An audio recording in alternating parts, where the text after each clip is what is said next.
ஜென்ம ஜென்மோ ஜென்மி ஸ்ரீ சரண் ஸ்ரீ பாக்ய சாய். அனைவருக்கும் சாய் சுப நமஸ்காரங்கள். நிலக்கோட்டையிலிருந்து சாய் உமேஷ். அவதூத கீதை 7ஆம் அத்தியாயம் ஸ்லோகம் 13. தோற்றங்கள் அனைத்துமே மாயை. அவை பாலைவனத்தில் உள்ள காணல் நீர் போன்றது. முழுமையான பிரம்மம் மட்டுமே பிரிக்க முடியாதது, உருவமற்றது, உண்மையாகவே உள்ளது. ஒன்று அனைத்துமே மாயையாக இருக்க வேண்டும், அல்லது அப்படி இருக்கக்கூடாது. நாம் நம்மை பிரம்மம் என்று ஒத்துக்கொண்டால் தோன்றியுள்ள அனைத்துமே பிரம்மம்தான். நாம் நம்மை பிரம்மம் என்று எடுத்துக்கொள்ளவில்லை என்றால் அவ்வாறு இல்லை. இந்த உலக வாழ்க்கையில் நமக்கு சலிப்பு உண்டானால் கருத்துக்களாலான எண்ண ஓட்டங்களின் அடையாளங்களை விட்டளிக்க தோன்றும். அப்போது இயற்கையாகவே எப்படி ஒரு தாமரை மலருமோ அவ்வாறு பிரம்மம் நம்முள் மலரும். 7ஆம் அத்தியாயம் ஸ்லோகம் 14.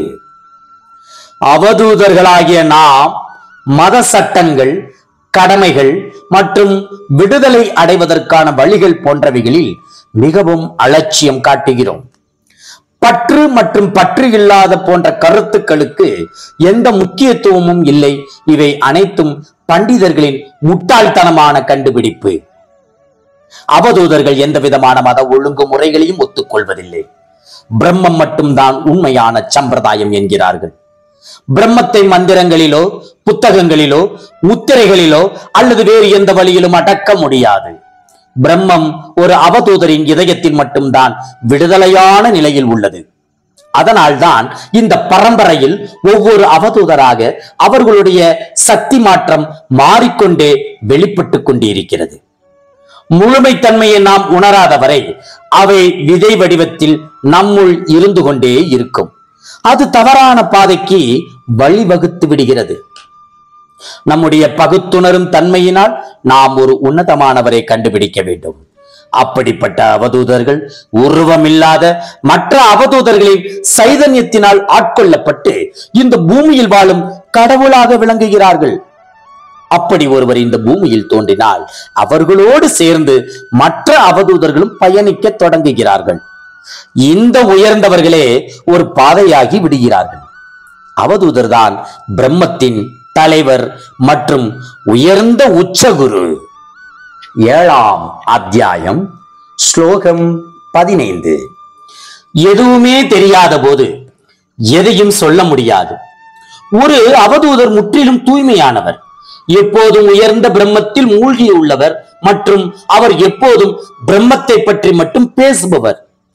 ஒரு அவதூதர் பேசினாலும் பேசாமல் மௌனத்தில் இருந்தாலும் அவர் பிரம்ம நிலையிலே வாசம் செய்கிறார். அவரும் பிரம்மமும் வெவ்வேறு அல்ல.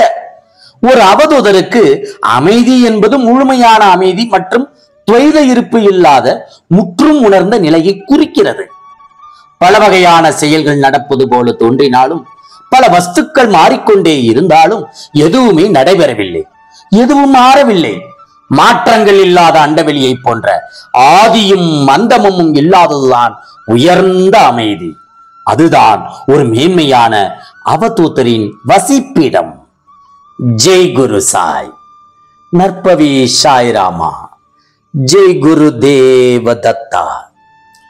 7ஆம் அத்தியாயம் முற்றிற்று.